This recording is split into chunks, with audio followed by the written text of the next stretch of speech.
வணக்கம். இன்னைக்கு நம்ம நாட்டுக்கோழி குழம்பு கிராமத்து ஸ்டைலில் எப்படி வைக்கணுங்கிறத பார்க்க போகிறோம். இந்த மாதிரி தான் நாங்கள் எங்கள் வீட்டில் நாட்டுக்கோழி குழம்பு வைப்போம். எப்படி செய்யணுங்கிறத இப்படி பார்க்கலாம். நாட்டுக்கோழியை நல்லா மஞ்சத்தூள் போட்டு சுத்தமாக கழுவி எடுத்துகிட்டு வந்தாச்சு. ஒரிஜினல் இது நாட்டுக்கோழி, வீட்டில் வளர்த்த கோழி. அதுக்கு சின்ன வெங்காயம் யூஸ் பண்ணால் தான் ரொம்ப நல்லாயிருக்கும்.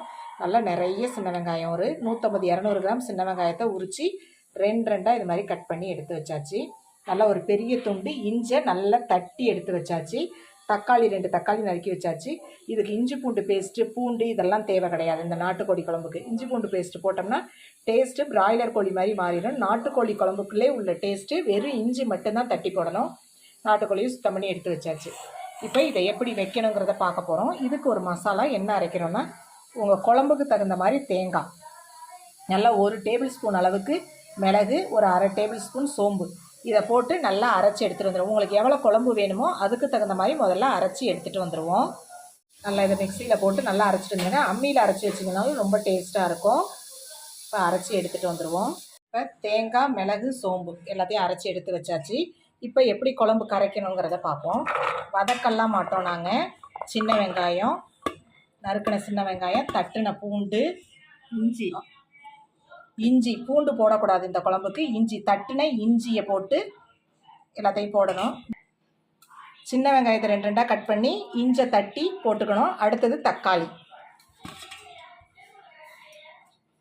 இப்போ இதில் கொஞ்சமாக கல்லுப்பு, குழம்புக்கு தேவையான அளவு கல்லுப்பு. இப்போ குழம்புக்கு தேவையான அளவு மிளகாத்தூள். இது மிளகாத்தூள் மல்லி, மிளகாய் எல்லாம் கலந்து அரைச்ச தூள். உங்கள்கிட்ட இது இல்லைன்னா தனியாக மிளகாத்தூள் தனியாக, மல்லித்தூள் தனியாக போட்டுங்க. நாங்கள் எல்லாமே கலந்து அரைச்சி குழம்பு தூள் இது. இப்போ அரைச்சி வச்சுருக்க தேங்காய், உங்கள் குழம்புக்கு தேவையான அளவு தேங்காவை ஊற்றிக்கிங்க. ஊற்றிட்டு இப்போ தண்ணியை ஊற்றி கலந்துக்குவோம்.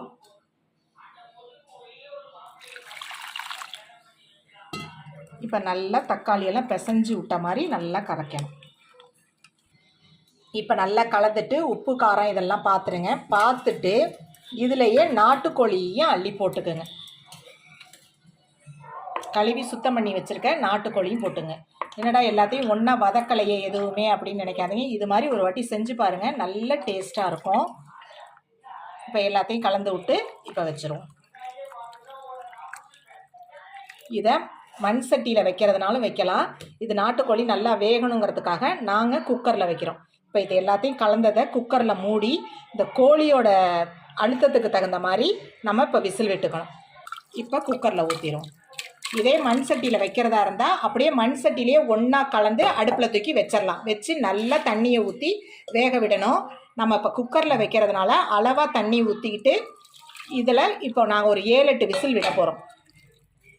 7-8 விசில் விட்ட பிறகு அதுக்கப்புறம் நம்ம என்ன தாளிக்கிறோம் என்னங்கிறத பார்க்கலாம்.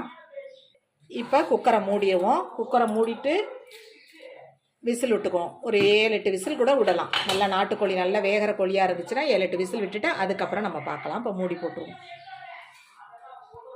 விசில் வந்த பிறகு ஸ்டீம் போன பிறகு பார்க்கலாம். குழம்பு நல்லா ஸ்டீம் போயிட்டு இப்போ திறந்து பார்க்கலாம். சூப்பராக குழம்பு ரெடி ஆயிடுச்சு பாருங்கள். பாத்திரத்துலேயும் நம்ம வேக போட்டு நல்லா வெந்து வர்ற அளவுக்கு தண்ணி ஊற்றி வேக வச்சோம்னா இது மாதிரி குழம்பு நல்லா இருக்கும். நாங்கள் நாட்டுக்கோழிங்கிறதுனால குக்கரில் விட்டோம்னா நல்லா வெந்து இருக்கும் அப்படிங்கிறதுக்காக செஞ்சிட்டோம். கறியெல்லாம் நல்லா வெந்து வந்திருக்கு, உடையவும் இல்லை, கறி நல்லாவும் வெந்திருக்கு. நல்லா ரெடி ஆயிடுச்சு பாருங்கள். சூப்பராக இருக்குது. குழம்பும் எவ்வளோ ரெட்டிஷாக நல்லா இருக்குது பாருங்கள். நாட்டுக்கோழி நம்ம இன்னும் எண்ணெய் ஊற்றலை, தாளிக்கலை, எதுவுமே பண்ணலை. மேலே எவ்வளோ எண்ணெய் படர்ந்து வந்திருக்கு பாருங்கள். குழம்பை நம்ம தாளிக்கவே இல்லை, ஒன்றா கரைச்சி கூட்டி தான் வச்சோம். எண்ணெய் ஊற்றி வெங்காயம் தக்காளி எதுவுமே வதக்கலை. எந்த அளவுக்கு எண்ணெய் மிதந்து வந்திருக்கு பாருங்கள் குழம்பு. இப்போ குழம்புக்கு என்ன தாளிக்கணுங்கிறத பார்ப்போம். அதனால் நம்ம எண்ணெய் ஊற்றி வெங்காயம், சோம்பு, இஞ்சி பூண்டு பேஸ்ட்டு இதெல்லாம் வதக்கணும்னு தேவையில்லை. இதே மாதிரி ஒரு வாட்டி வச்சு சாப்பிட்டு பாருங்கள். கொஞ்சோண்டு இப்போ எண்ணெய் ஊற்றி சோம்பை மட்டும் தாளித்து கொட்டிடணும், அவ்வளோதான். வேறு எதுவுமே போட்டு தாளிக்கணும்னு தேவையே கிடையாது. எவ்வளோ எண்ணெய் மிதந்து வந்திருக்கு பாருங்கள் நாட்டுக்கோழி. நம்ம பிராய்லர் கோழி செஞ்சோம்னா இது மாதிரி இருக்காது. இந்த நாட்டுக்கோழி மட்டும் இது மாதிரி செஞ்சிங்கன்னா தான் அந்த நாட்டுக்கோழியோட நல்ல டேஸ்ட் நமக்கு கிடைக்கும். இப்போ தாளிப்பு கரண்டி ஊற்றி கொஞ்சமாக நல்லெண்ணெய் ஊற்றிக்கிங்க. நல்லெண்ணெயில் நாட்டுக்கோழி தாளித்தோம்னா ரொம்ப நல்லாயிருக்கும். எண்ணெய் அதிகமாக வேண்டியதில்லை, அதுலேயே எவ்வளோ எண்ணெய் விட்டு வந்திருக்கு பாருங்கள்.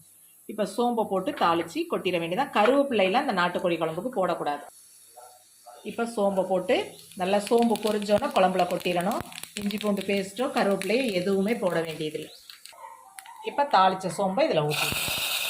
குழம்பு இப்போ தான் தாளிக்கிறோம், ஆரம்பத்தில் வதக்கலை எதுவுமே பண்ணலை. ஆனால் குழம்பு எவ்வளோ டேஸ்ட்டாக இருக்குது பாருங்கள். தாளிக்காமல் கூட இப்படியே சாப்பிட்றதுனால சாப்பிட்லாம், நல்லாயிருக்கும். நம்ம தான் கொஞ்சோண்டு சோம்பு போட்டு தாளித்தோம்னா ரொம்ப நல்லாயிருக்கும். இதில் பட்டை கிராம்பெல்லாம் போட்டு இந்த நாட்டுக்கோழி கண்டிப்பாக இதே மாதிரி ஒரு வாட்டி நாட்டுக்கோழி குழம்பு வச்சு பாருங்கள். எண்ணெய் ஊற்றி வதக்கணும் கொள்ளணும்னு தேவையில்லை. ஒன்றா கலந்து விட்டு அப்படியே மண் சட்டியில் கலந்து விட்டு நிறைய தண்ணி ஊற்றி அடுப்பில் போட்டிங்கன்னா வெந்துடும். நாங்கள் இன்றைக்கி குக்கரில் வச்சுருக்கோம். குக்கர்லேயே விட்டிங்கன்னா கறி நல்லா சாஃப்டாக வெந்திருக்கும். அதுக்காகலாம் தான் குக்கரில் வச்சது நாட்டுக்கோழி குழம்பை. லாஸ்ட்டாக கொஞ்சமாக எண்ணெய் ஊற்றி தாளித்தா மட்டும் போதும். சாதம் போட்டு பரிமாறிக்கலாம். இந்த குழம்பு நெஞ்சு சளிக்கெல்லாம் ரொம்ப நல்லது. ரொம்ப சிம்பிளாக ஈஸியாக வச்சு முடிச்சிடலாம்.